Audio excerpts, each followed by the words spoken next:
Testing. MZ Studios guest. I was teaching a cop a couple weeks ago, and I had him introduce himself, and he introduced himself, and he said, "My name's Armando." And I said, "Bro, you have to be on the radio." Like, that was the sexiest. You have to be on the radio. Like, right Armando. now. Right now. So, He learned that? Yeah. Did someone teach him how to do that?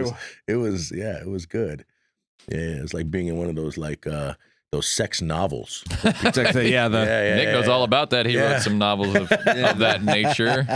Didn't you, Nick? I did, yeah. He's like, I'll plead the fifth. I'll plead the fifth on that one, yeah. They didn't do much. I'm trying the new thing out where I have my laptop with me. Okay. I don't know if this is going to work. It looks good. That looks so official. No. I know. It looks just. All you gotta do is brand it. You gotta get a little sticker on there that says Nick's Right with the new logo that you pick. Oh, yeah. Put that on the back of it. Then you I love change it. the whole podcast studio. I love it. Yeah. This guy knows how to run a business. Yeah. I mean, Yeah.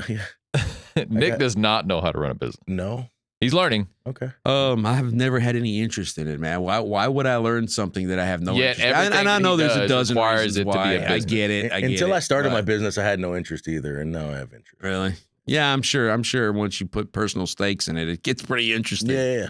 But Sure does. yeah. Sure does. How's it looking, Michael? Oh, we're good. We're rolling. Welcome to the Nick's Right podcast, where Nick is always right. Old millennial Gen Xer. Gen X. We have a special guest. We're not going to show his face just yet. We're going to actually show the video that he went viral on first, but we're going to get our sponsors out of the way. Live Audio, livaudio.com. Headphones. Guess what? I'm not the one who forgot my cord. Nick forgot his entire headphones. I got jumped, man, in the parking lot. They took my headphones, bro. Okay. So, liveaudio.com, headphones, premium headphones. You go to liveaudio.com, livaudio.com, put in the code NRP, get a 15% discount. Patriot Mobile, best cell phone service out there, patriotmobile.com/NRP or patriotmobile.com, and put in the code NRP for your first month free.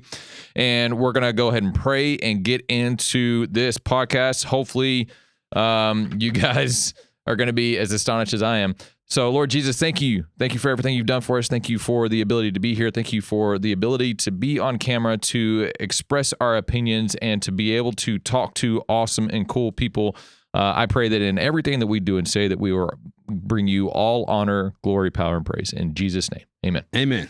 So we're going to watch this video as a reaction video, and then we're going to show you the man, the myth, the legend. Oh. Whose name is Jason Lehman.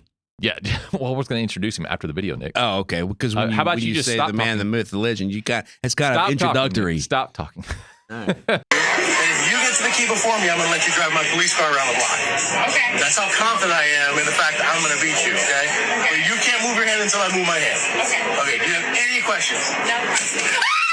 What the hell? Why did I get to the key first? Because I trusted you. No, it wasn't the fact that you trusted me. It was the fact that action always beats reaction.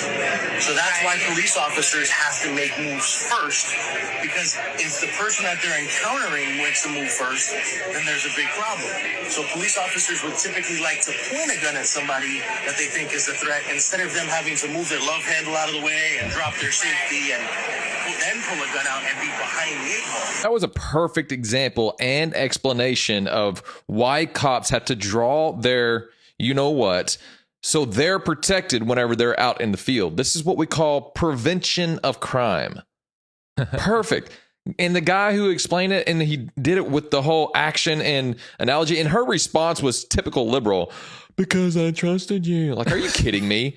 No, this is how cops have to act to be able to protect you. Man.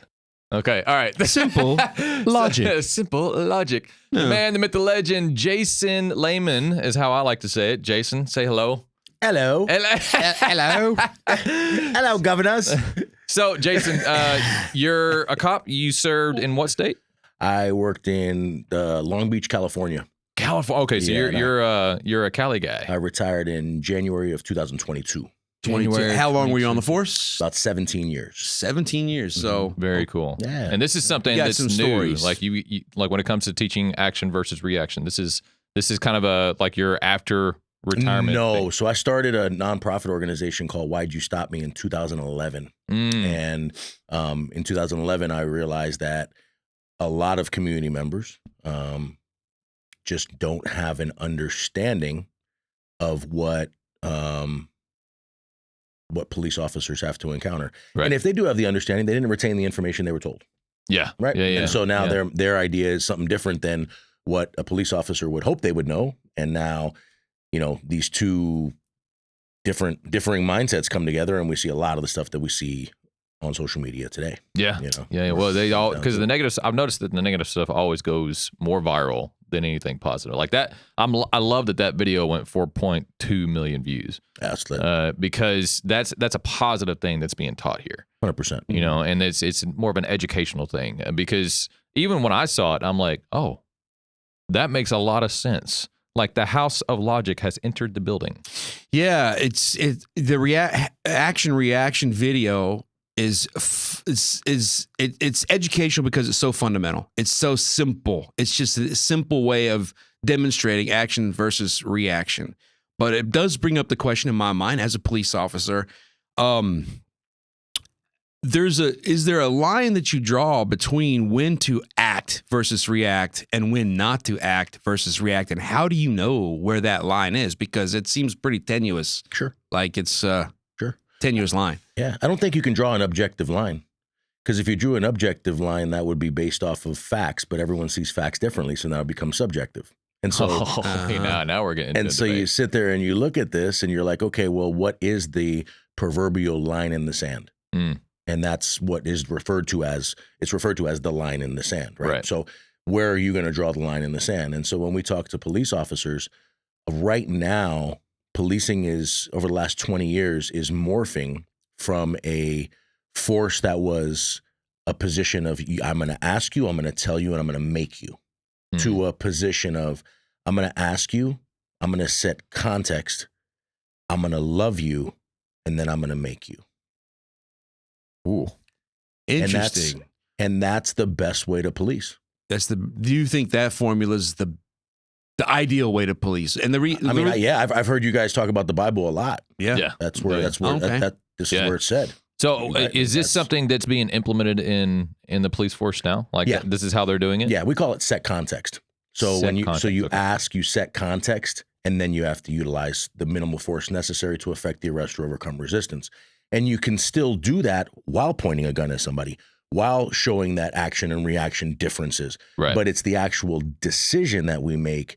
It's either based off of, it's in policy, I can do it, or I've tried to care for them, I have to do it. I like it. There's a difference in the way that's done. Yeah. And that takes a more extreme skill set. And that skill set is, hey, you know what? I'm going to utilize force.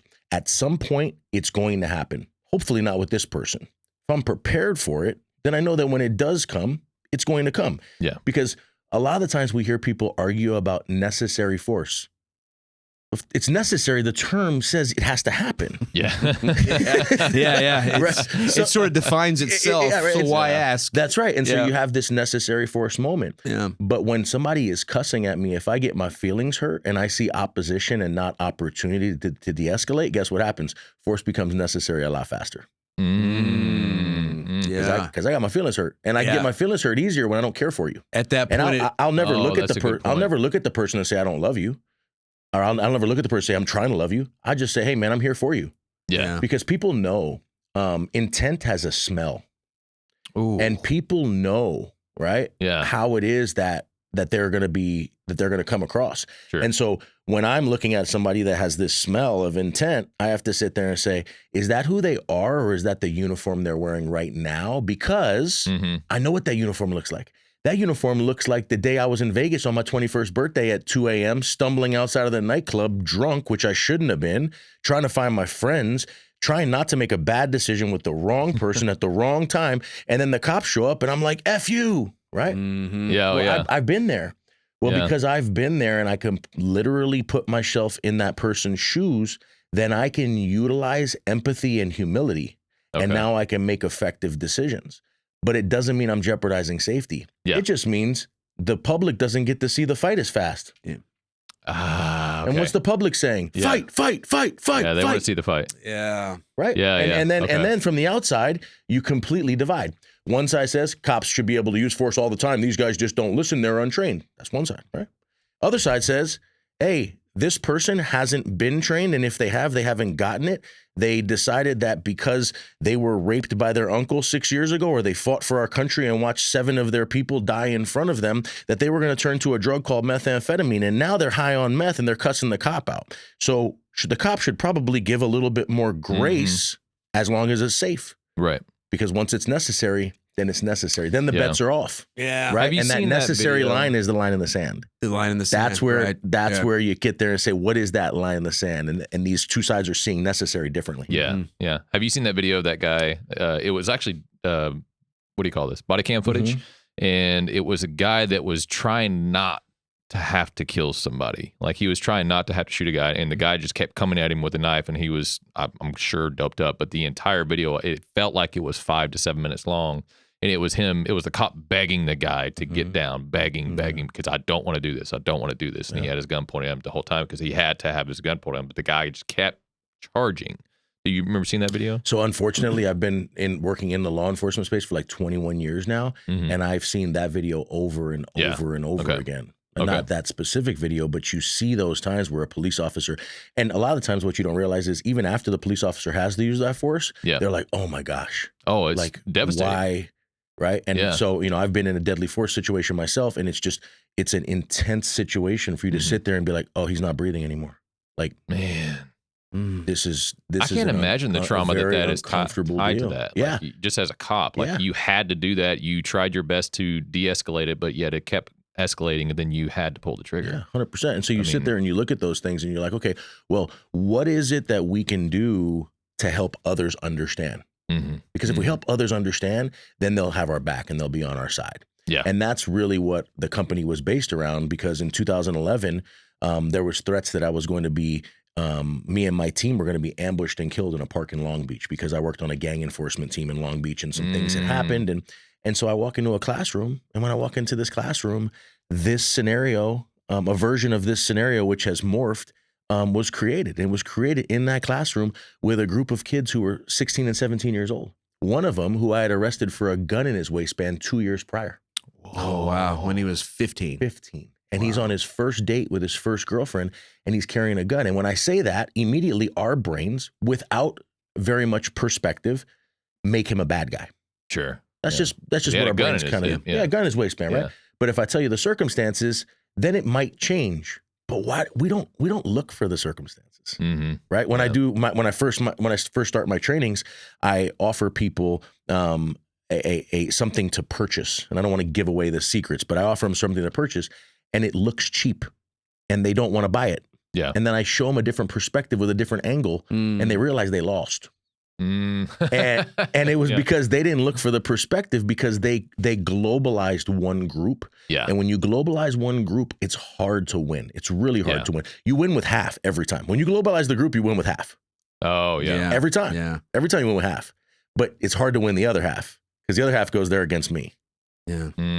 Right. Okay. All right. All right. I want you to talk about, because you talked about beforehand an example of the action versus reaction, and you didn't bring your video, but can you talk about that? Was that like a little dig? No. You forgot your video. No. I just want to make sure that we get to the example, because I know it's a good example. But I will dig left and right. I just want to find out which Nick is right. That's I'm trying to. That's the big mystery. I'll tell you straight up, but again, it's global. Half will agree, half will disagree. Right, and we have the bald Nick is more beautiful. Thank you very much. By the way, it's the first time. Beautiful. It's the first time we've had another bald guy on the. If you were just named Nick, that would have been that would have been crazy. It would have been Nick, and Nick. Yeah, but it would have been Nick, and the prick Nick, because I've had some years in my life where I wasn't always the best guy. But no, okay, so it's all good. So we walk into a classroom, and with these classrooms in the inner city of Long Beach, and I'm speaking to these kids, and this is where this scenario started. And when I'm speaking to these kids,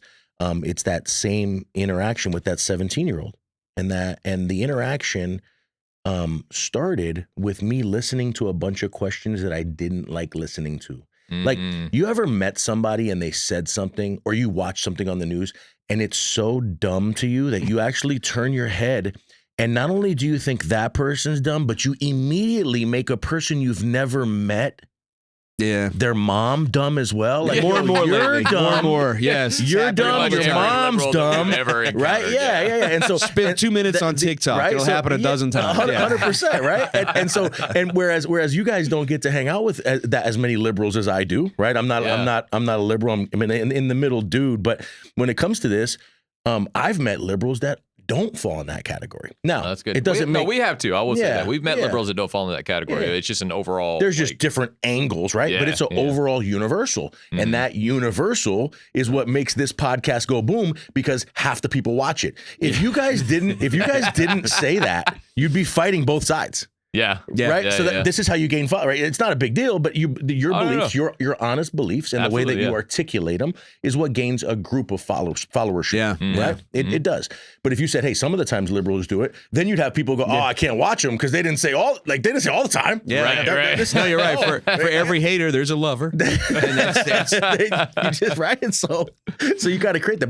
But I'm in this room and I'm talking, and this kid looks at me and he goes, hey, they call me tiny in Long Beach. I don't know why. I'm almost like as tall. 6'5", I'm right? almost as tall as Nick. Like Nick, when almost. almost. I'm like this Nick, not the bald. No, the bald Nick. By the way, the bald Nick is way bigger than the other Nick. Don't listen. Whatever. Don't listen to these guys. Yeah. 100%. I'm a sheer dragon. Yeah. Okay.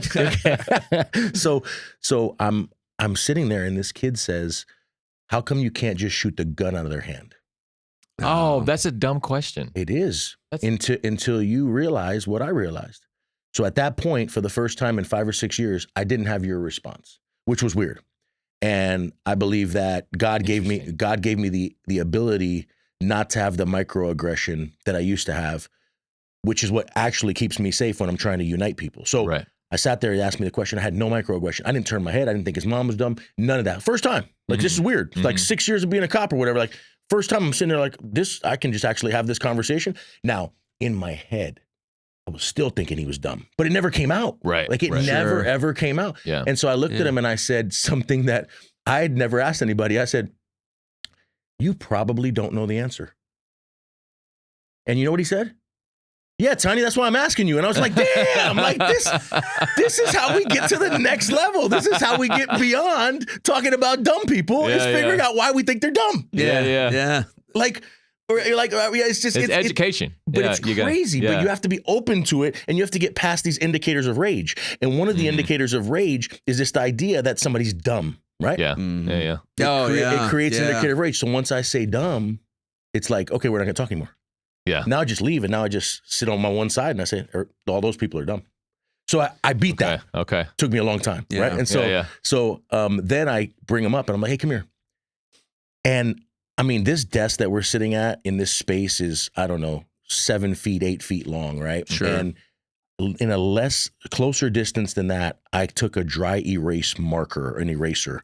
Nick, I don't know if you know, but after blackboards, there was dry erasers. Oh, okay. Yeah, no, that's is that what they call those? Yeah. So, all right. I remember the overhead projectors, but that's about it. Okay, cool. All right, I just want to make sure. I go that far back. Okay, Thank cool. you. All right, no worries. Thank you. All right, so you used to bit of clarity is always got it. You didn't have to have the chalk on your fingers and all that stuff. Yeah, that's so. Okay. All right. So after, I'm loving this guest. So after that, this dry erase marker, this dry eraser, it's this, you guys know, it's this soft thing. I give it to him, and I said, let's do a scenario. Let's make you a cop. He's like, no, I don't want to be a cop. I said, no, let's just watch. So I said, your hand is going to be the delivery mechanism we're going to call a gun. We're not pulling any real guns out. And I give him the dry eraser, and I hand it to him, and I say, that's the bullet that's going to come out of the gun. Now, at this time, I said, guys, there is a concept that police officers use when they have to use the minimal force necessary to effect an arrest or overcome resistance. And unfortunately, the minimal force is deadly force. Yeah. So there is no other option, because if you don't use the bullet, you matrixing them is going to get you hurt and other people hurt, right? So you have this force paradigm that you're looking from, right? This whole idea of what tool do I use? So I explained to him, when you do shoot, you have to aim for something called center mass.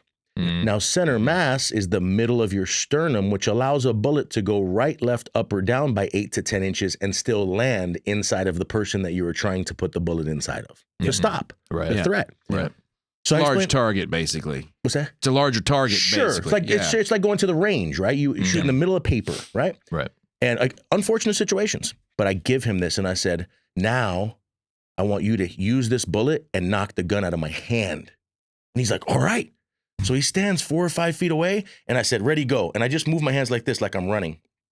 And he throws the dry eraser and it misses and it lands on the floor back there. And everybody's like, ooh, right? You got 40, 17-year-olds like, ooh. Yeah. And I'm like, where'd the bullet go? He's like, on the floor over there. Yeah. That's the level of education he has. I said, no, a bullet goes 524 feet per second. Depending on the bullet, it's going to go somewhere else. Now, in Long Beach, 2 weeks prior, an unfortunate act locally had happened. A bullet went into a barbershop and killed a kid. Wow. And it was a stray bullet from not a police officer's gun, from somebody else's gun in a bad shooting that happened in this inner city area. And so I look at the kids and I said, no, the bullet theoretically or hypothetically goes into that barbershop and kills that kid a couple weeks ago. Now the kids are captivated because I'm speaking their language. I'm answering their why. They don't want to be that kid. They want to understand what happened. So now I'm like, hey, could I show you a different way? And he's like, yeah. So I give him the dry eraser back and I said, all right, I want you to throw it at my chest. Yeah, center mass. And so, well, hold on. You're already doing you're already part of the audience. So I'm going like this, right? And he throws it and it hits me in the chest. And within 120 seconds, which is our training system, 2 minutes of learning at a time, within 120 seconds of me explaining it, I got a group of 17-year-olds from the inner city going, center mass, center mass. Because they saw it hit me and land, and they understood.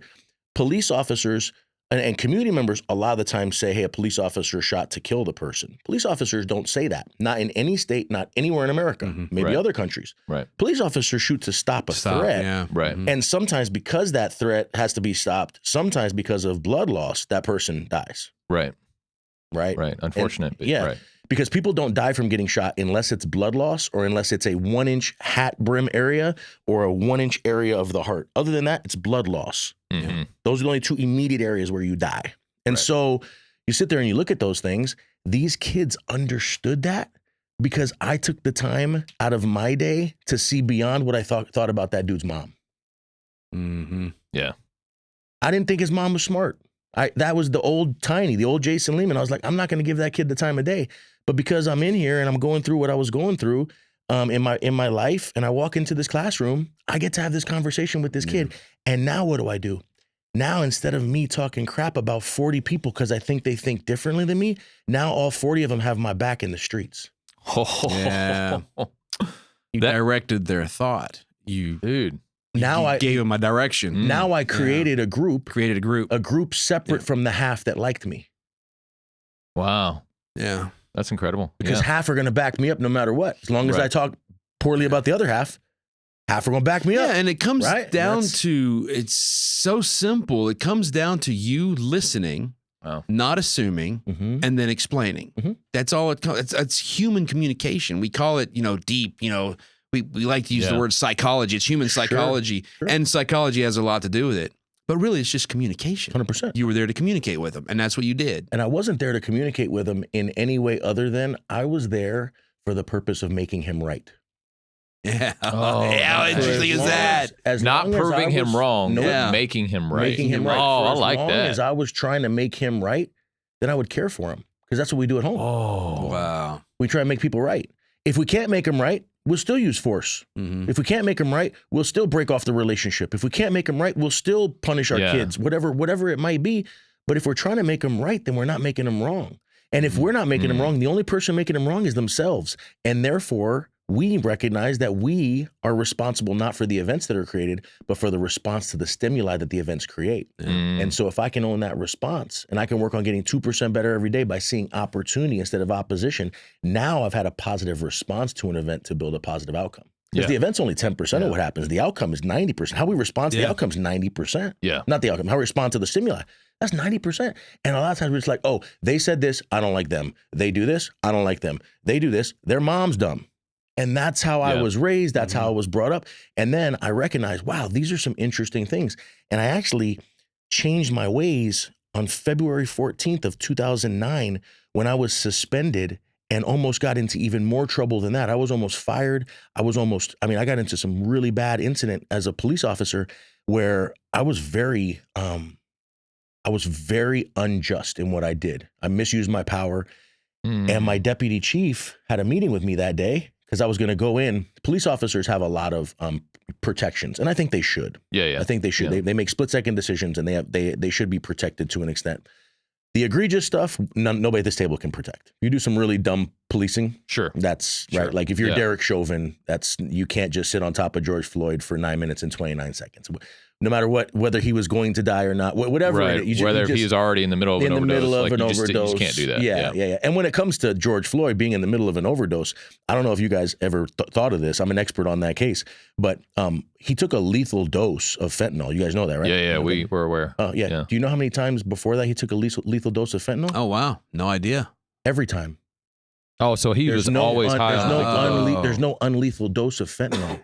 That is interesting. Yeah, you don't hear that. No, that's not a statistic never or brought even up. a stat that anyone tells us. Wow. It's never brought up. That's amazing. Wow. Okay. You add other factors and change. Sure. Yeah. So, wow. I have a scenario that I walked through whenever I was getting pulled over by a cop. And what you just said is it's your job to make them right. Have you ever had opposition, like so much of an opposition of like either pulling somebody over or in a scenario like that to where they were just going to be right in their eyes and they're not willing to listen to you? Yeah. Okay. So like how in those kind of scenarios, because it sounds like the kid that you were talking to was willing to listen. Sure. Just like this lady. She was the lady that with the key. Yeah. Right? Yeah. By the way, she's in like a very affluent part of Long Beach outside of a bar.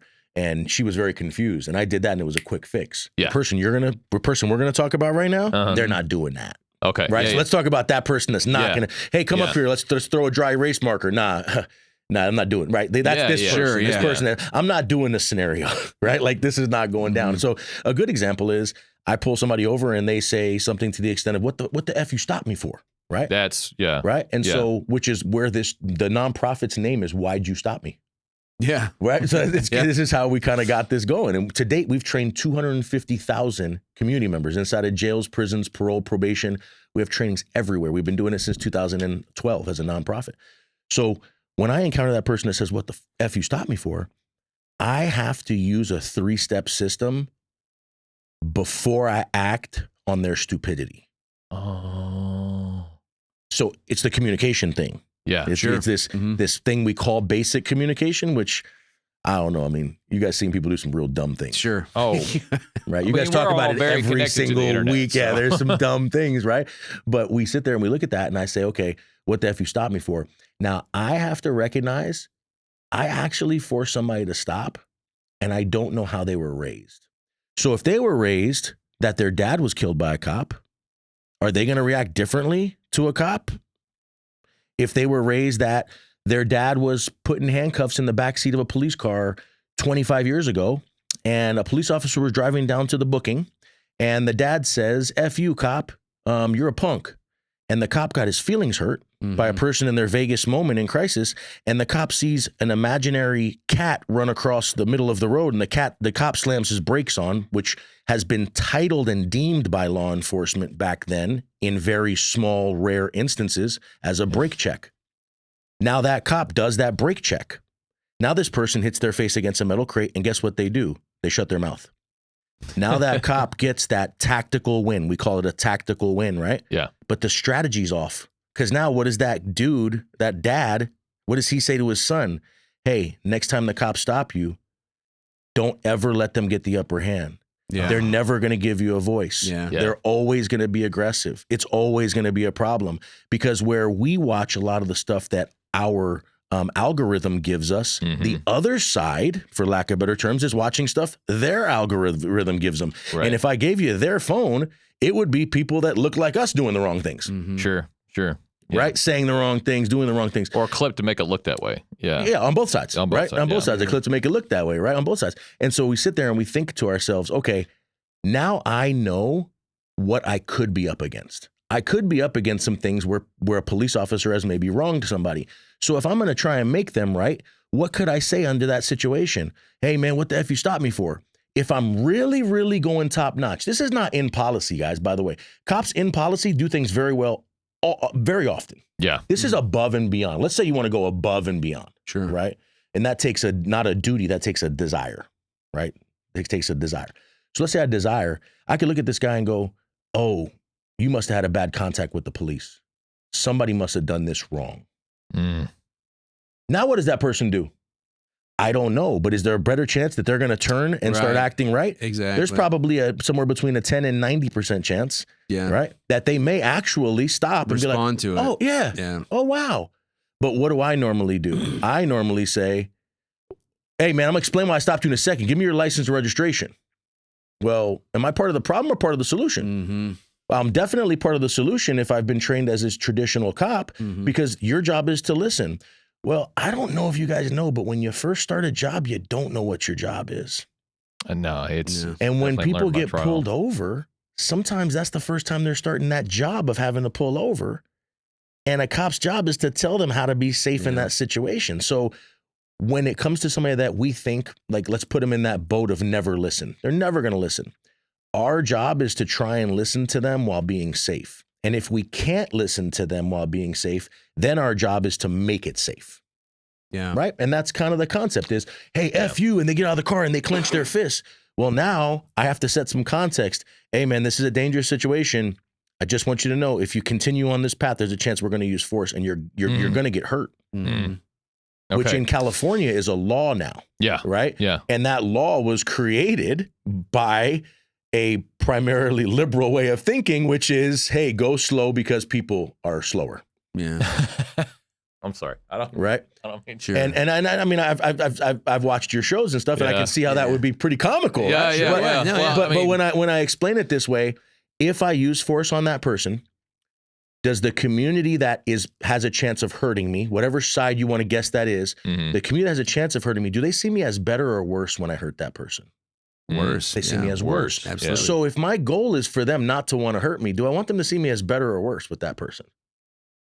Better. So they want to see me. So they want to see me not use force. Right. Now, here's the weight system. Here's the balance. Here's the scales of force. Well, do I wait a long time and get hurt trying to appease the community? Or do I sit there and say, hey, there's a little bit I could do, but I can only go this far. I can only go to that line. That's what the cop that has a desire to serve is measuring at all times. Wow. How do I measure to that line? Yeah. So and it's hard. I love what you're saying, because my whole life, I've always felt like the police operate in a disadvantage, from a position of disadvantage. And listening to you talk, I'm able to put it into words, I think, a little better than before. We live in the past, we live in the present, we live in the future. I think in a society that you deal with, or that police deal with, it's often a cynical sort of society. Very good term. Where they only ever live in the present. They don't really think about what's past, and they don't really think about the consequences of the future. But the way you're talking is that policemen, especially ones who go beyond duty and into desire, they think about, where's this person coming from? What is their past? For instance, did they see their friends get killed in Afghanistan? Is that why they're on drugs, et cetera, et cetera? And you also have to think of, if I behave in A, B, or C, how is that going to affect the future? What are the consequences? And that sort of thought process has always kind of been, well, it strikes me as a disadvantage for police officers to have to navigate when they're dealing with a cynical world that only cares about what's happening now. Sure. I think that police officers have to operate at a physical advantage at all times. So I want to make sure we get that clear.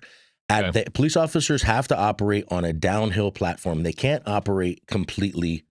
So they have to have the high ground. They do have to have the high ground. So if somebody's sitting crisscross applesauce with a machete, police officers shouldn't come sit, right? I don't think we can say Indian style anymore. That thing. No. On this channel, you can say Indian style. But we're sitting there. Watch your next podcast. Yeah, there you go. Yeah. But we're sitting here, and I'm sitting, and I'm supposed to sit next to him and put myself at a disadvantage? No. but I actually put myself at a disadvantage when I stopped training to care. Okay. Because now I have to think a way that I don't normally think. Yeah. And that gets even more aggressive. And I put myself at a disadvantage because now I turn into the cynic. Yeah. And we all know skeptics win, cynics lose. That's the way of the world. Right? It's in the Bible. So we sit there and we think about these different ideas, right? We have to be skeptical to find out the information and then act on that information, right? Yeah. And you sit there and you see a cynic is best described as someone who demands evidence to support claims before he or she accepts them. Yeah. Right? And a cynic is someone who's predisposed to reject those claims even after they're found out. Yeah. Right? Before we watch this video, 'cause this is actually an example of what you're talking about. I want to kind of give an example to what you just said about the cynic, because I have people coming in my DMs all the time about just different stuff that it goes down the DMs, Nick? Yeah. Oh, yeah. Yeah. It's there's a lot. And there's a friend of ours DMs our account all the time with this stuff about the Epstein files and how in the Epstein files, this one person says that Trump is compromised by Israel. And I read the one paragraph out of the 3,000 pages, the one paragraph that explains how this one person that says Donald Trump is compromised by Israel because of this realtor deal that he did. And my only question was, is this guy trustworthy? Like, and there's only one voice that's saying this. And so I guess that kind of correlates to what you're saying. Like, is it credible of who it's coming from? Because you're asking the question. You know what I mean? Like, you're not just taking this one guy's word for it. Like, okay, he said that, but why did he say that? Like, what was the motivation behind that? Yeah, that's skepticism. So, yeah. So I want to do that. But I also want to show you this video. This is the guy that I was referring to, that pulled over a woman, and the woman just immediately started berating him. Let's watch. Yeah. LA area is going viral. And this time it's not because of the actions of the deputy involved in this. Take a look. You're always going to be a Mexican. You'll never be white. You know that, right? It's on the citation, ma'am. Here you go, Mexican racist. 14 seconds into this traffic stop in San Dimas, it's eastern LA County, the unidentified driver calls the deputy a murderer and proceeds to insult him and interrupt him every time he tries to ask a question. She says she thought he was pulling her over for speeding, and she argued she was below the speed limit, but he had actually pulled her over for using her cell phone while driving, which is illegal in California. He did a very good job of de-escalating the situation and never raised his voice and kept everything nice and calm. Well, that driver has now filed a harassment complaint with the LA County Sheriff's Department. The deputy said, or the office rather, says the unidentified deputy bought his own body cam as the department doesn't have them available to all patrol units just yet. Whoa, I didn't know that part. All right. So that they just said a detail that I didn't know. He bought his own body cam because the department couldn't afford to. Is that what they said? Yeah, that's what they just said. So he actually wanted to make sure that he was always on the up and up. But that didn't really show a lot of what was actually said because I had a feeling that they had to cut a lot of that out, what she said to him, because it was a news station. But she, as soon as he just came berating him. Yeah, berating him, calling him a murderer because it was in the height of all the COVID stuff. And you could see that he was wearing a mask when everything was going down. And all I remember is him just being super cordial, saying, man, the reason why I pulled you over is because I saw you're on your phone. And, of course, I think she had her phone out, recording. And then she's like, I don't have my license. He's like, well, do you have a picture of your license? And, I've never saw him escalate in that whole thing. And so I'm guessing people like that is kind of what we're talking about right now. So how many of those kind of people, did you ever do patrol? I did patrol almost my whole life. Okay, so how many people like that did you pull over that treated you that way? I would probably say in the areas that I worked, I would say probably about one out of every probably that's like a 1 in 100. Okay, so it's that is a very rare case. Yes. Okay. What is the majority? How would you describe the majority of that interaction of you pulling someone over and asking for ID? I think it's have you guys ever been pulled over before? Oh, we're going to talk about it a couple times. Yeah. So a couple of times. So I think if I get pulled over and my heart starts racing, my body responds to that. And then the person that I'm pulling over in the inner city typically doesn't look like me. And because they don't look like me, a lot of the times there's some conflict based off of, or there could be conflict based off of race. And so how do I deal with those kinds of things? So I have that. But I think the majority of the pullover is a person who is intimidated or wants to show they're not intimidated by being over aggressive and listens to what the police officer says. That's the majority of the contacts. They do what a police officer asks. They listen to what a police officer says. I mean, I worked in some of the most high crime areas with great people all around, and I criminally profiled stops. I didn't stop grandma. Grandma could be speeding right next to 3 carloads of 19-year-olds, and I'm going to pull over 3 carloads of 19-year-olds because they have a greater chance of committing another crime or being linked to another crime. So instead of stopping one for speeding and having nothing, I stopped the one for speeding and possibly having something, right? So I'm stopping the group that has a higher propensity to want to be argumentative. Most of the time, write it down. Most of the time, the propensity. No, you write it down. I know what it means. Most of the time, I got somebody that was listening, and then you had all different areas of the spectrum. You had somebody that asked a really aggressive question, and you're able to calm them down. You had a person that was argumentative no matter what. You tried to calm them down. You had a person that gets out of the car and starts walking at you. You're able to calm them down, and then you get all the way up to that force situation, right? So you have all different types of stops. So to be able to describe the average stop, I think I would be cheating something if I said, hey, just normally it goes like X, Y, and Z. Gotcha. Right? Well, I think that's just, it definitely doesn't go the way you guys act on every stop, right? So you guys probably put your hands on the steering wheel. You guys I'm going to tell you about the time I got stopped. Well, first of all, the impression in society is that the relationship between police officer and, I don't even want to call the word suspect, just community member. Sure. There you go. Thank you. Yeah. Is really bad. Yeah. Is it that bad? No, the national statistic is that during arrests, which is the worst thing somebody could have.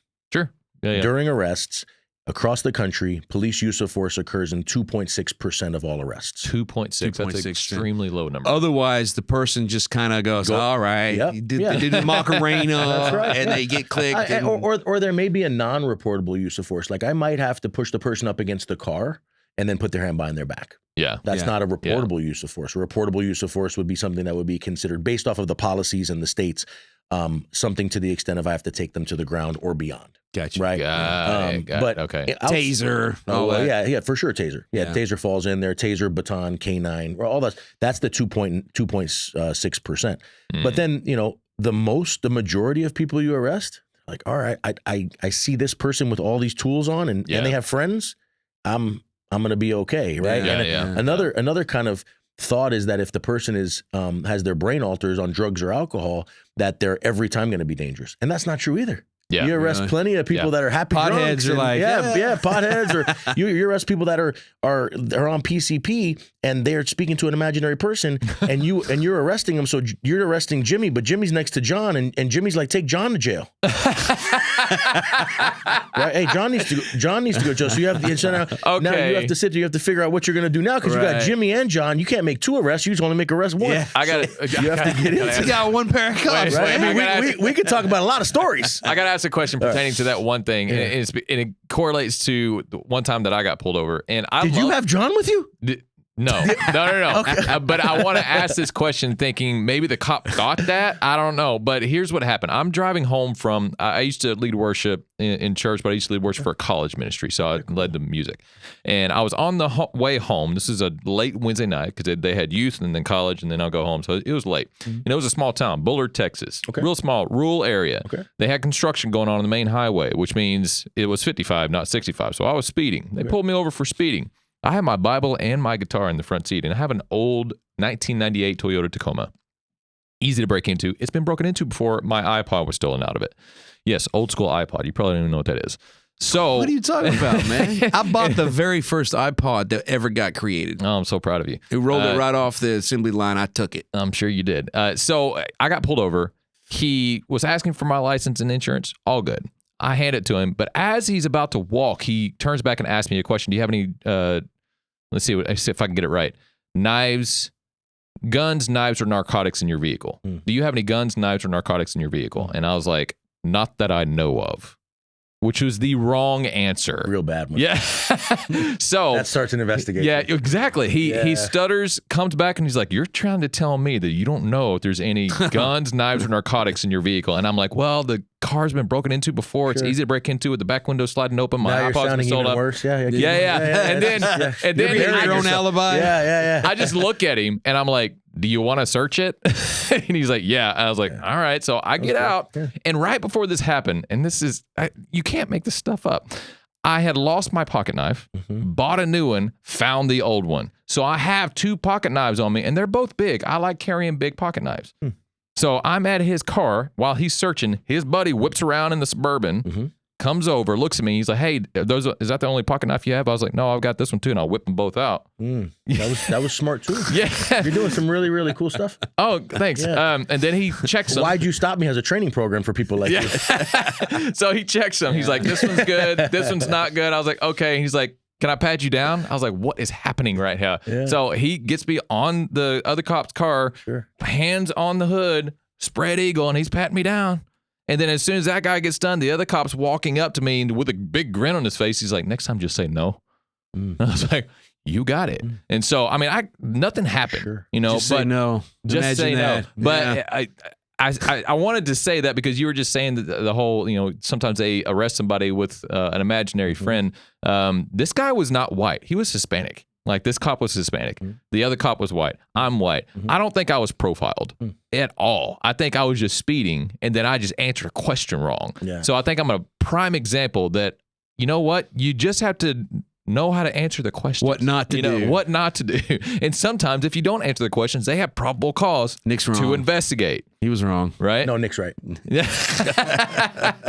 So has something That's like right. that ever happened with you? All the time. Okay. I mean, let me tell you something that's interesting. Like, in people's times of crisis, which you might not have recognized it, but when that cop asks you that question, it puts you in a position of crisis. Like, what are What are you doing? We train away from those questions now. Okay. So that's an old thing. It's an older thing, and it's a thing that certain areas use more than others, right? Got it. So just back to this, but I have stopped somebody, and they've had drugs in their pocket, and spontaneously they've looked at me and said, "These aren't my pants." Oh my God. Like, spontaneously, but that is great. These aren't my pants. I found them next to the bed. I put them on. You're like, what? And it's a big fun. Like, if cops watch this podcast right now, they're still laughing. Yeah, I'm sure.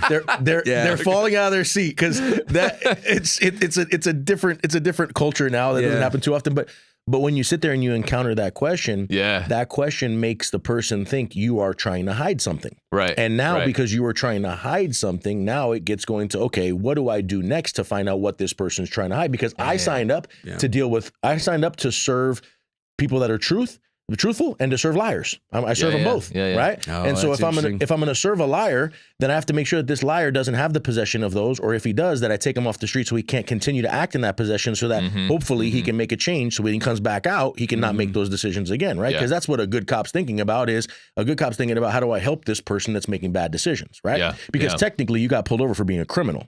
Yeah, because I was speeding. Yeah, criminal. Yeah. And so now if I refer to you as a criminal, how do I make you feel? Like, if every time I saw you, I said, "What's up, criminal?" You'd be like, "Whoa," right? So, By the way, Jasmine Crockett, just want to let you know that if you break the law, you're a criminal. It was just you see this? The cop just said, if you break the law, you're a criminal. This is proof.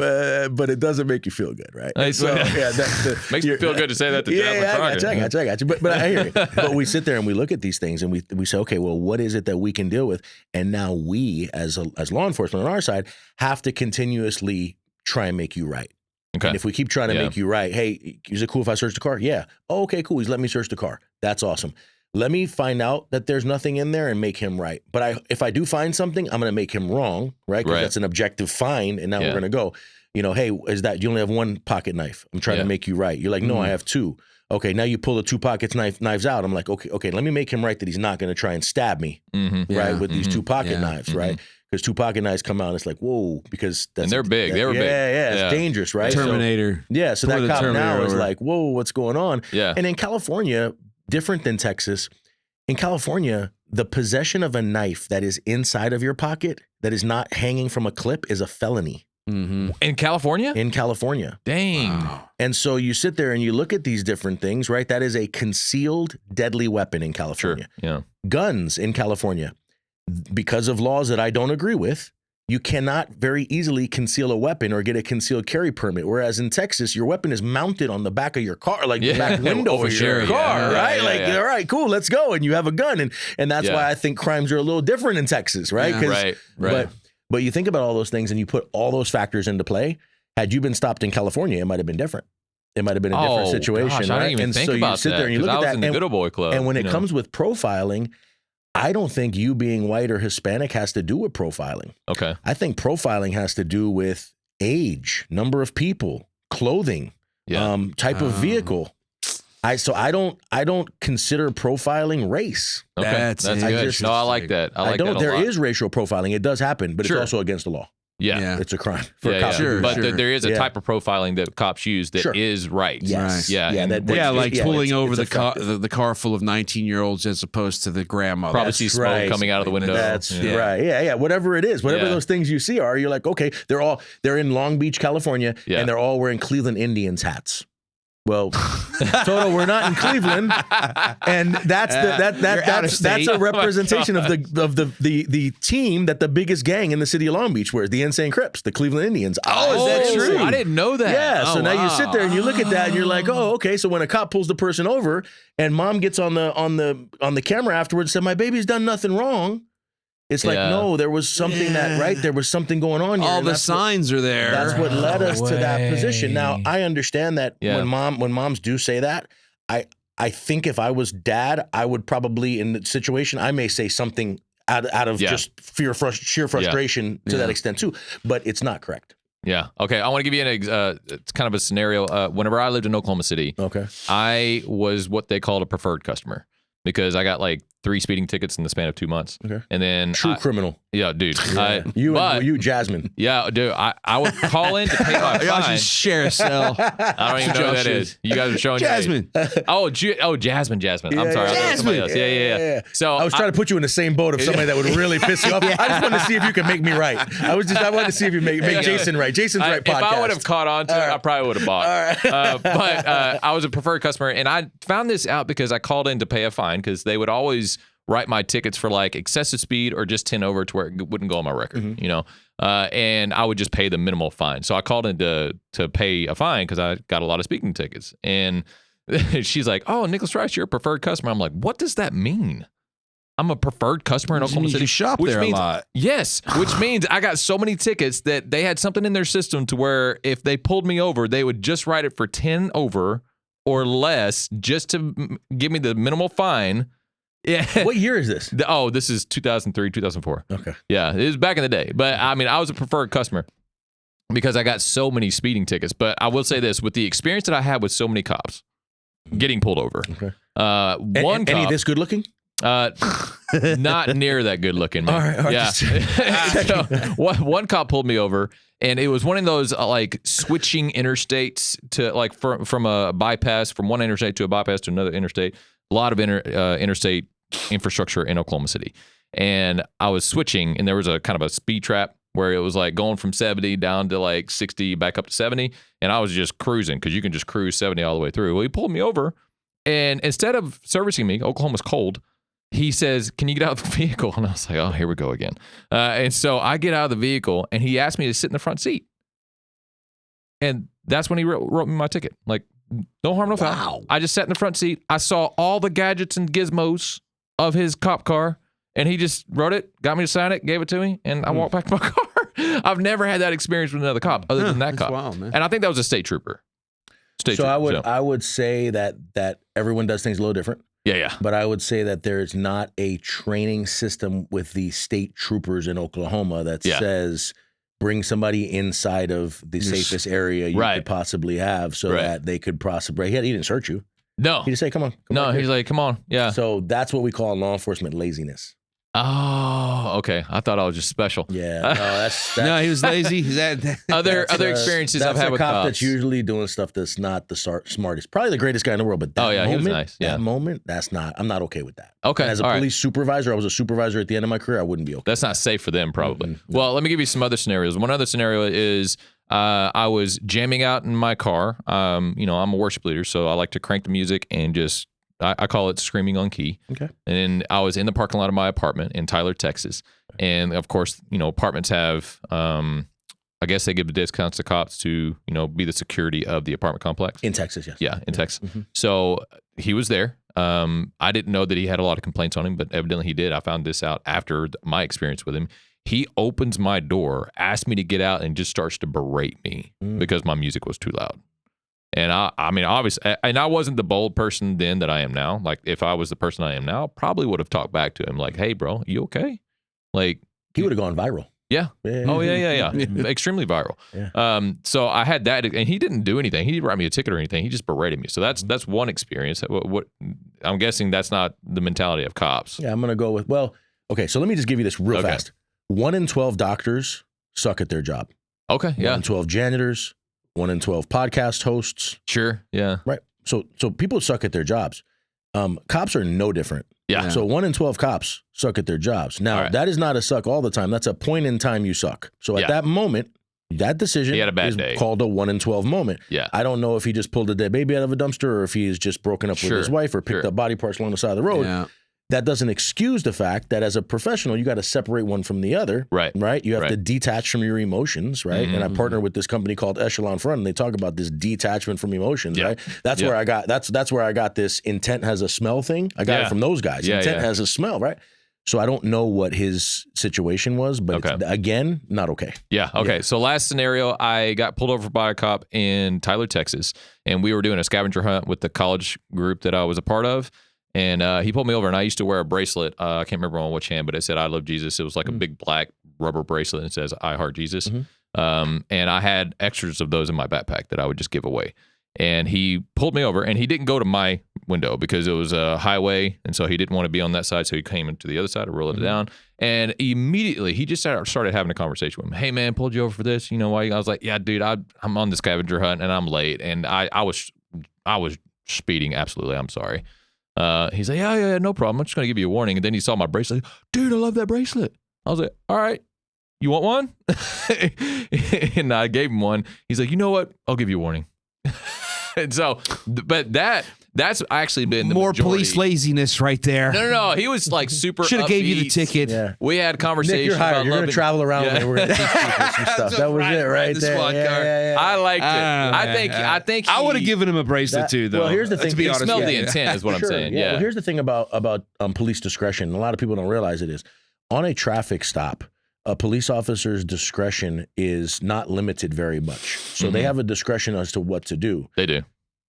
As long as they're doing their job, right? Now, if they use their discretion 10 times in a row to give 10 warnings and they go back and they write 0 tickets and their job is traffic to write tickets. Yeah. That'd be like me going to Burger King and having people order French fries, but I never made them. Oh, interesting. Okay. So I can't, I don't have a quota. There's no quotas in law enforcement. That's fictitious. So that, you get pulled over on January. I'm thanking you for answering that question. I've always had that get pulled over on January 29th and you're like, "Oh, they're meeting the quota." And the cop's thinking, "No, it's just January 29th. Okay. You just happen to speed." That's where quotas come from. I got pulled over on January 29th. I got till the 31st meeting the quota, or 30th. Right. Okay. So, all right. So, but if I use this analogy all the time. If I'm at Burger King, how many fries do I order when I'm on my shift? Or do I cook? How many fries do I cook when I'm on my shift? I'm assigned to fries. What's the answer? How many fries do I cook when I'm on my shift? What's the answer? There's no way to answer. There's no way to answer. There is. As many as are ordered. As many as are ordered. Okay, so you give speeding tickets as many as people speed. So when people commit crime, I go out there and I look around and I'm like, okay, I'm going to make some decisions because there's fries being ordered. Yeah. All right, well, I got another scenario. They're all popping up. So because I've been pulled over a lot. It's a pragmatic way to look at it. Jacksonville, Texas. Jacksonville, Texas. Earlier in the day, my fiance at the time gets pulled over. She gets a warning. Same street. I'm going down the same street, small town, Jacksonville, Texas. I get pulled over. I get a ticket. So I didn't know why I got a ticket over him. I go to I think the Attorney General's office of that city. Wow. Yeah, and because I'm livid because I know that he gave her a warning because she's hot. I know that. Because I met the guy. She told me she got pulled over by the same guy. I was like, there's no way. Should have called your congressman. But, bro, really so they gave me a discount on the ticket. And then later on, I get pulled over by the same guy, but I was in my fiance's truck. And he pulls me over and he's walking back. I was like, no warning today either, huh? he kind of stutters and goes back to his car, and then he comes back and he's like, just to let you know, I was already planning on giving you a warning. And then my mind immediately thought, yeah, because you thought I was my fiance, because this is her truck. And so that's that. I'm just saying that because is the reason why he didn't give her a ticket compared to he gave me a ticket was because she was going 13 over and I was going 18 over? So sometimes I don't have enough facts to make a determination. Okay, this one is one of those times where it's like, I don't know. Maybe when he pulled her over, he was on an overtime grant that said, hey, on this overtime grant, you need to write traffic tickets because that's how you're getting funding for this grant, and because kids have been killed on the street. Just an example, right? Yeah, that didn't happen. Yeah. So what do? You're going to write a lot of tickets. Sure. Maybe he's on his regular patrol shift when he pulls you over, and he's on his way to go help somebody with a domestic violence call, but your driving upsets him at the moment. He pulls you over, and he says, I'm going to write you I'm going to cut you a break. This is vice versa. Or maybe those roles are reversed where he pulls her over, and there's different ways to look at it that really can't correlate. But our minds, all of us, me, both Nicks, our minds want to go back to, why did it make it personal? Yeah. What was personal about this? Right? Because he might have, no disrespect, he might have thought your girl was nowhere near as good looking as his wife. Sure. No disrespect. Like he could have been like, bro, you should be on. My wife's got 1 million likes on Instagram. I mean, it follows on Instagram, bro. Your girl's nobody. Yeah. He could have. Yeah. Easily. Yeah. Easily. But your mind went to girl, pretty, violation. Maybe he thought you were more attractive than your girlfriend. But that's why he gave me a ticket. That's why he gave you a ticket. Okay, whatever. But do you know what else happens with our minds in that way? Yeah. That's what is creating the thought process around a lot of the stuff that we're seeing with government right now. Is I got to personalize this, right? Hey, ICE is going out and getting the wrong people. I'm gonna put together this app, and we're all gonna come out, and we're gonna make sure that person is not hitting on my girlfriend. Yeah. Because that's personal. Yeah. Right. And I'm not defending the situation in any way, shape, or form, but it's just how our brains function. Is we're like, that was wrong. It was wrong. It was wrong. Sure. How do you find out if it was right? You can't. Yeah. You can't. But what you can do more effectively than that is you can worry about how we can respond to this in the future, which is where you came with that response that he was very polite in saying, hey, I didn't appreciate your response. I was going to give you a warning anyway. Yeah. He did. He still gave me a warning. Even though you came up with the... I gave him a snarker remark. The snarky. Yeah. I will say this later on. I found out that cop, I don't know if he got let go or if he transferred out, but he had a lot of complaints against him. Okay, and so the way he was treating people. So that could be factual as to the fact that you lodged that complaint and those kinds of things happen. I'll tell you what fixes things with that cop. With that cop, him explaining himself more thoroughly on that call, which we call 120 seconds or the confident close, that takes away all of those ideas. Yeah. Hey, listen, I'm giving you a speeding ticket because there was kids playing. It was at the park, and I'm on this grant, and I'm giving you this ticket because of that. Yeah. Hey, I'm cutting you a break because you were kind and courteous in the way that we spoke. This is a dangerous job, and I appreciate you cooperating with me. Yeah. And let that person go. Well, if I was hitting on that person, I'd ask them for their phone number. But pull them over because they were pretty. I would have asked them for their phone number. Okay. You can't just look in the cars and be like, "Can you do that as a cop?" No, it's against policy. But you gonna go to the police academy? But I would see it as I would have a problem with that person pulling over my fiance and giving her a break if he followed up with, "What's your number? Hey, I get off at this time." Yeah. That, for me, that would be my threshold. Everybody's a different threshold. You're allowed to have your threshold. You're allowed to have your feelings and your emotions. Sure. Those are real. But that's what I look at when I evaluate, when I help police agencies figure out what was in policy or not. I talk to police chiefs and sheriffs and stuff, and I look at some of the stuff they're doing and say, okay, have we thought about this? Have we thought about that? Literally just looking for different perspectives. I got you. And so that's just, I'm just offering you a different perspective No, to I look like the at perspective, is, you know, hey, how do we look at this a little bit differently to say, hey, maybe there was something else there that we're missing. Right? Sure. Which is what I look at when I'm trying to tell. I spend a good amount of time with the community trying to tell them that local police agencies do not work with ICE in the way that they think that they work with ICE. Yeah. Right. And you sit there and you're trying to explain those things, and it's similar. It really is. It probably makes people feel uncomfortable, but our minds work similarly, just with different rights. Sure. Yeah. It's like, hey, it's right for me to go and videotape the next contact with ICE. Sure. Yeah. I don't like that. Yeah. I'm not a fan of that. But I am a fan, and I want you to know something. I am a fan of somebody holding their cell phone when they're in front of me and I'm a police officer. Oh, you're a fan of that? Big fan. You Love want to know it. why? Yeah. Because they're holding the most expensive thing in their life and they're never going to hurt me. I've never thought about that. Oh, my God. It's amazing how being a police officer obviously changes your perspective from the norm. Because you've offered so many perspectives just in the last hour that I don't think the average person has. No, not what at you all. just said. Yeah, that's amazing. That's an amazing way to look at it. There's no videos I've ever found. They exist, I'm sure, but no videos I've ever found where a person was holding a cell phone and went towards the police officer so close that the police officer was within striking distance. They've just held the video close enough to where it upsets the police officer. Or they back off. But I have seen videos where the police officer is in the middle of trying to deal with things, and it does get dangerous when a lot of people are around. Hands kill people. I'm not saying that a person holding a cell phone is never dangerous. Right. Yeah. Right? They can be. Sure. Right. But the police officer I've seen going towards the person with the cell phone to arrest them, to knock the cell phone out.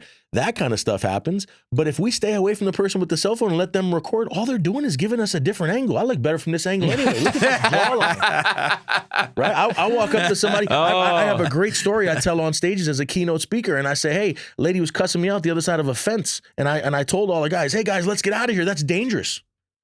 Well, what makes a lady cussing me out on the other side of a fence dangerous? What's the objective reasonableness on the person on the other side of a chain link fence cussing me out dangerous? Like, what case law do we have to point to? What reasonableness? Yeah. So what do? Guys leave. I walk up to her. I walk right up to her. She's holding a cell phone recording me on the other side of a fence. And I say, excuse me, miss, could I talk to you for a second? She said, That to me, that's yes. So I said, well, miss, before we continue, are you going to continue recording me? She said, I said, so for me, that's yes. I said, well, just so you know, for your viewers, the camera adds 10 to 15 pounds. That's how we de-escalate. Just being human, guys. A little bit of humor. If you think about all these things that we see online where these cops are getting worked up and the community's getting worked up and everything's getting riled up, it really just takes a calm head. Calm heads, they're going to prevail. Like, how do we keep calm? It's hard. It's easy to talk like this. It's easy to Monday morning quarterback. But when it's escalating, it's super hard. I've been there, and I only know this because I've been the one that escalated. I've been the one that screamed at you for your music. I've been the guy that's pulled you out of your car and berated you for your music. You kind of look familiar now. Were you the guy that berated? But no, so that's important to think about is that all of these different ideas, and it's really where is that person at that moment? Because if you get a person that's in the community in their Vegas moment and a cop in their Vegas moment, you got a Vegas explosion. That's a problem. Yeah, that's good. Okay, we call that a clue. That's not going to work. I want to ask about something that's going on. It's kind of still being talked about, but not really. Two questions. One is, does ICE have jurisdiction in every state? Does ICE have jurisdiction? So ICE has jurisdiction to enforce federal laws in every state. Okay. Great answer. I'm just going to leave it at that, unless you have any follow-up on that.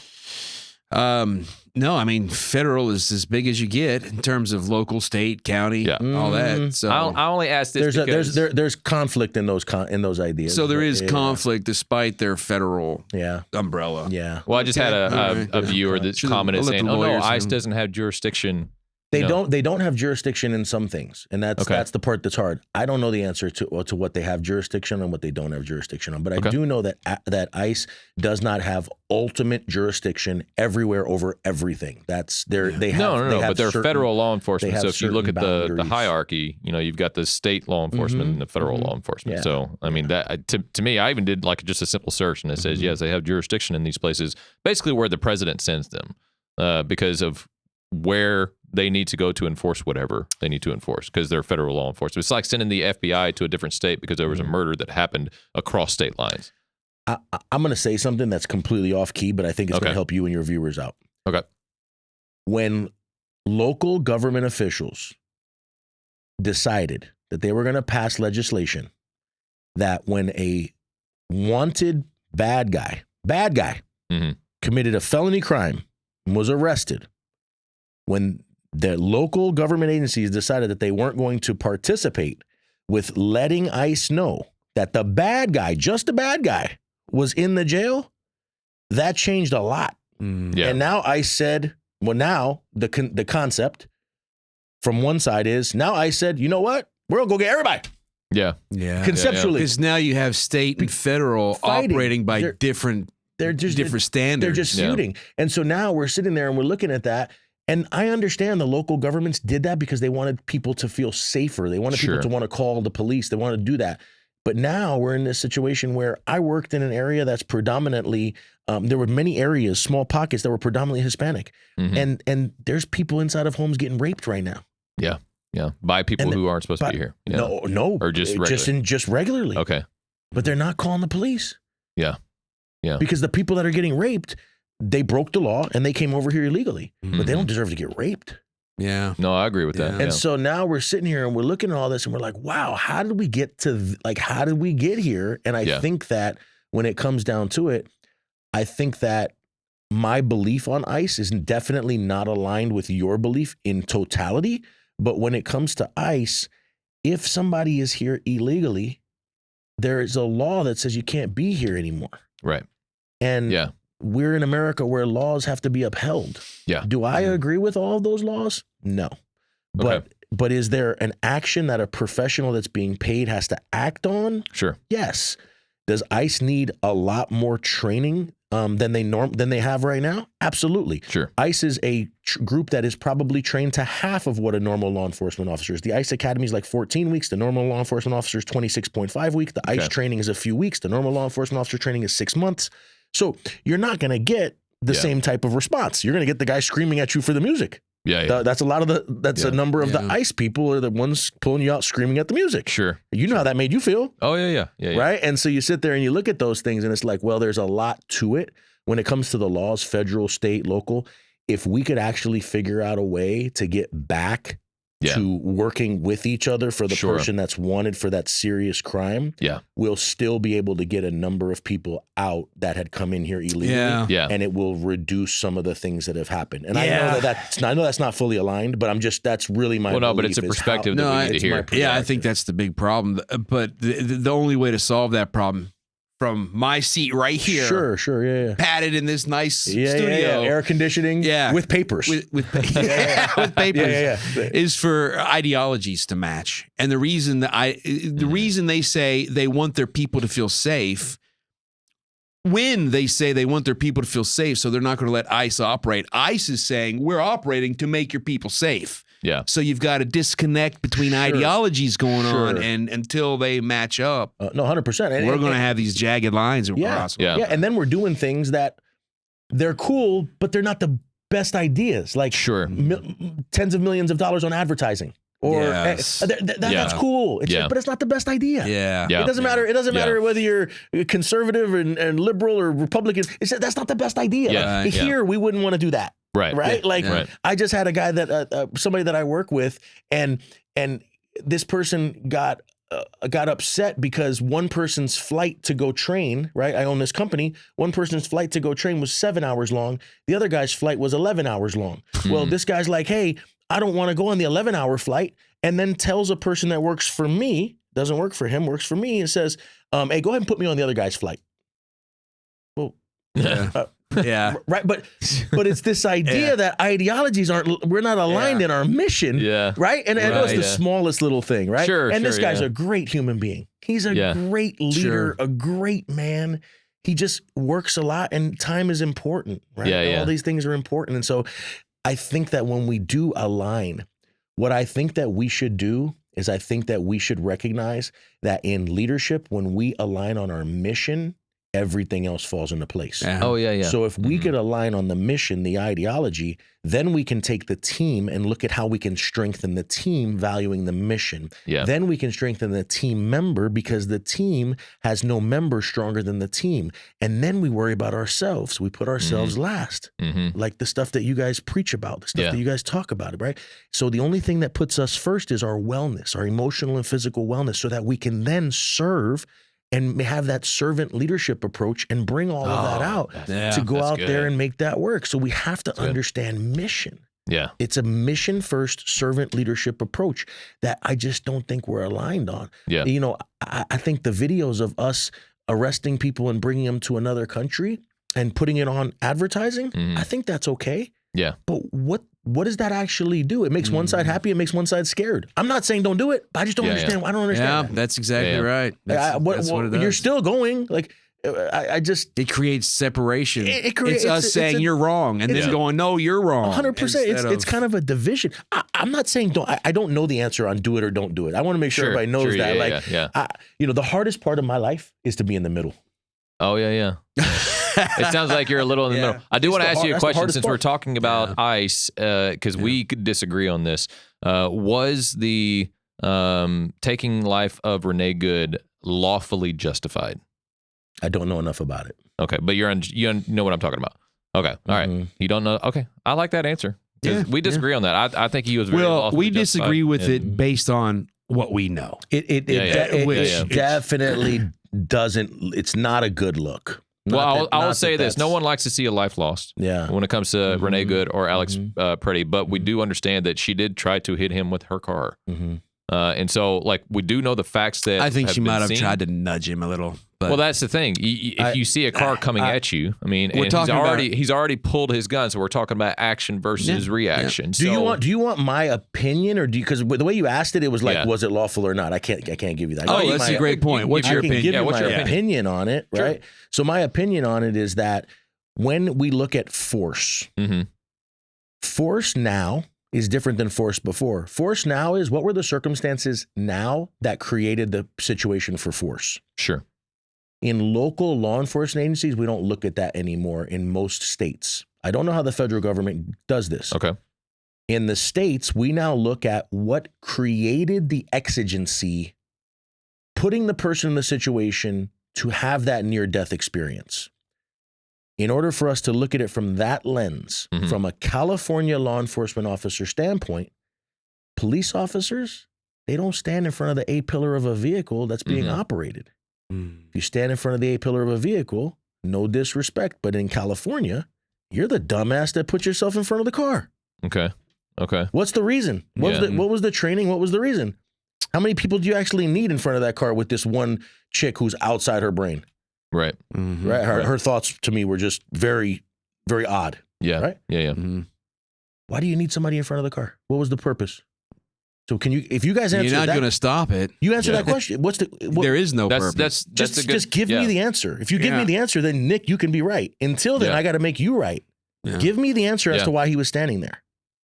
I think if I had to answer that question from what I know from the footage that I've seen, they are the ones that the Renee Good, they're the ones that inserted themselves into the situation because they wanted to disrupt what they were trying to do. I'm with you. And so because they're the ones that integrated themselves, the ICE officers were trying to basically get them 100%. To unintegrate. 100%. They were trying to do their job, but yes, they were in front because they were recording the whole vehicle. 100%. So who was recording the whole vehicle? Everybody was. Like, yeah, but those ICE agents don't have a technique to record vehicles. Oh no, he had his phone out. Who did? The ICE agent. Okay, but there's no technique that they're trained on. Oh, okay. To record a vehicle, like I'm sorry, it was his body cam footage. His body cam. Yeah. No, he has body cam footage. They all have body cams. I was trying to figure out when you said his, but they don't have that. So if they're not told that they have to be in front of the car and they're not trained to be in front of the car, and your job was to make French fries and you went and made burgers, who, even though French fries were ordered, who's wrong? Yeah. Your job is to make burgers. It's actually as objectively reasonable as that. Now, I can't say whether it was lawful or not, because there's things that happen that are lawful and awful. Yeah. Right. That was a lawful, awful, or could be a lawful, awful situation. Yeah. But it could also be a position where, sure, they inserted themselves, but I'll tell you, I'm not a mathematician, but the only time a negative plus a negative equals a positive is in math. Yeah, right. Yeah. So now, because they inserted themselves, it's like, okay, George Floyd ingested drugs, so let me sit on him for 9 minutes and 29 seconds? Yeah. Right. Yeah. A negative plus a negative doesn't equal a positive. Yeah, so when we're looking at it and you're asking me my opinion, to try and make Nick right is to be very, very hard on myself and sit there and say, how can I make that guy right? Yeah. I can't make him right for standing in front of a tire. Yeah. I can't make him right for standing in front of the hood of a vehicle being operated by an irate person. That's the last person I want to stand in front of the hood on. Yeah. Yeah. That's a really anybody's really considered. It's a really good point. It's a training concern that I don't know how they trained before. I'll tell you how they train now. You want to know how they train now? You shall not stand in front of the A-pillar of a vehicle operated by a driver. So just in case you want to know how rules change, this is how those rules happen. So, but I don't know. I still don't know enough. I still don't know enough. And I do know that there's a lot of very good meaning people that could have been in that same situation, that could have done that same thing with the best of intentions and the best of heart to try and help. And they could have had that same perception of deadly fear. So I want everyone to know that that doesn't mean that I'm saying that somebody is a horrible human on either side. The lady was in her Vegas moment. Both of them, even the other friend of her, they were in their Vegas moments. But these gentlemen that are there, they're there for the purpose of serving a community and what they believe is right and what they have rules to do. And when they do that, they're out there working for a purpose that falls within the confines of the law. And so that's where you got to look at it. Just to clarify, this is more for you. The question is always, did she deserve to die? The question isn't, did she deserve to be pulled out of her car, thrown on the ground, and arrested? If that was the question, yes, pull her out of her car, throw her on the ground, and arrest her. But the question is always, did she deserve to die? That's your question. No, the question that always comes. That's what everybody around. We always answer that no, she didn't deserve to die. Did Renee Good deserve to die? Is always the question, and I don't think she deserved to die. That's the ultimate end of life. And then no, she didn't deserve that. I think she deserved to be arrested? Oh, yeah. Did I think she deserved to be pursued? Yeah. Absolutely, yes. But the question is never that. And so I think people conflate the two. What if there's a different question? What if the question is, did she pose a threat that required a police officer to use a high level of force? I say yes. That deserves thought. Death. Yeah, I agree. I would say that yes. That could have resulted in from death. what I've seen, yes. Because when a police officer is shooting her, they are shooting.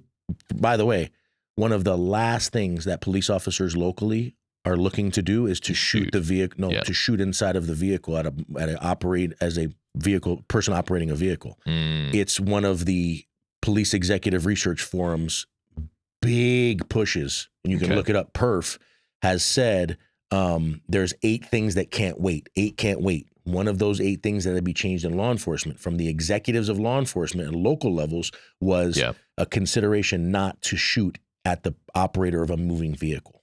So there's this thought process on a local level. But separate from all that, the thought process, I think, and the questions that both sides on your comments should be considering is did that threat posed to the officer, was that threat to the position and level of a deadly force threat? Whether she dies or not, that's unfortunate. Yeah. But we don't pick when people die when we shoot. Right. So that concept, that upsets one side completely where they're like, that cop did not choose to kill her. Yeah. No matter what, he did not choose to kill her. Did he choose to use the wrong level of force? That's really the question. That's a good point. That's really the question, right? Like, that's what I'm thinking. I would have a hard time thinking a police officer's like, oh, she's screaming, she's mean, she's rude, kill. I'm gonna shoot her. That's the one where I would be like, whoa. Yeah. Unless there was, unless he got a text message 2 weeks ago that said there's a lady in a gray car, kill her. That'd be different, right? Or whatever the color was. Yeah. Right. That would be different. But I think that's the thought. The thought process is, why are we worried about the killing? Why aren't we worried about whether or not the act of force was necessary? Yeah. Okay. So just to throw. I love that. I'm going to rewind this podcast and take notes and I don't know. Look, future reference. It's all perspective stuff. I don't know. But that's why we invited you on. We wanted your perspective on here. So last 3 questions I got to ask, and we're going to close out with this. This is my litmus test because you said you're in the middle. I mean, I don't know if I'm in the middle right now. I think my belt's in the middle of my belly right now. Well, I want to ask you 3 questions to determine if you're liberal or conservative. Okay, go for it. When does life start? So I've heard this before. So life starts in the conception of the child, but I want everyone to know that I do believe that if life is forced, the creation of life is forced, then my mind changes. Okay, you're talking about rape. Mm-hmm. Okay, all right. So, but you do believe that life starts at conception? I do. Okay, all right. So the second question is, how many genders are there? That's a good one. I battle with it every day. Genders? Mm-hmm. Yep. I like to think that there's two, but I've talked to people and they've said, hey, can you call me something else? It'll keep me from killing you. And I call them something else. Interesting. Okay. I don't think you believe that there's any more than two genders, but you do understand that there's multiple mental illnesses. I think that there's a male and a female gender. I think that when I talk to people and address people, sure, I will treat them the way they want to be treated, because that I call that the platinum rule, and I think it's very, very important. Okay. The platinum rule, all right, as opposed to the golden rule. There you go. Gotcha. Because if I treat somebody, I see what you did there. Well, watch this. You ready? You can take it one step further. You can write these things down. If I treat somebody the way I want to be treated, you ready? I never have to ask them a thing. I already know how they want to be treated. Huh? Interesting. It is interesting. All right, last question. I wonder if that's true, though. I mean, logically, it's true.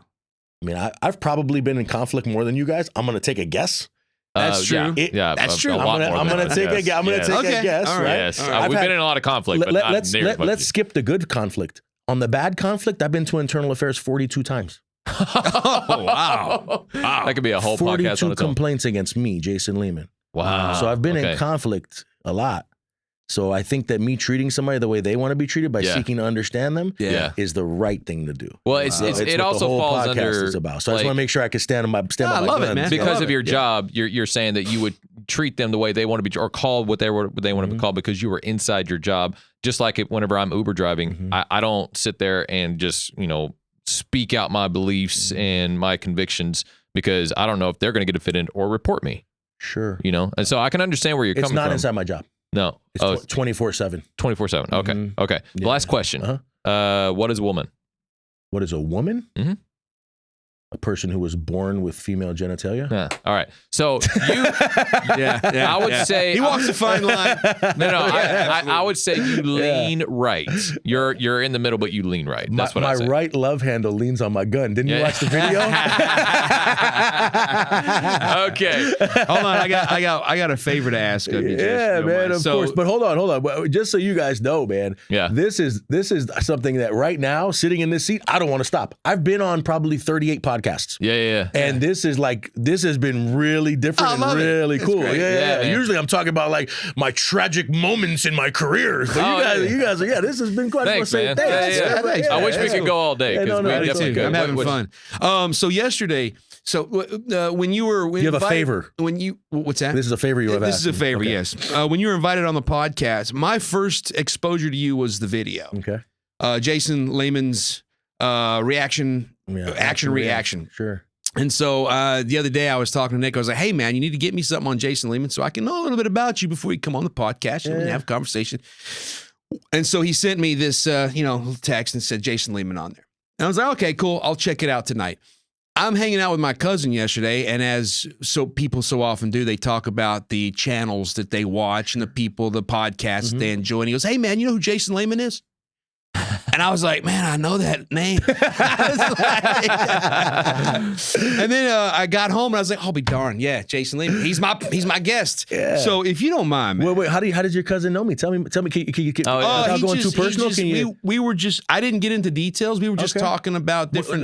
What's your cousin do for work? He's a plumber. He's a plumber going for his master's plumber. He's a man of God, husband, conservative guy. Awesome. But he just knows you from the internet. Awesome. We'll never find him out by his first name. What's his first name?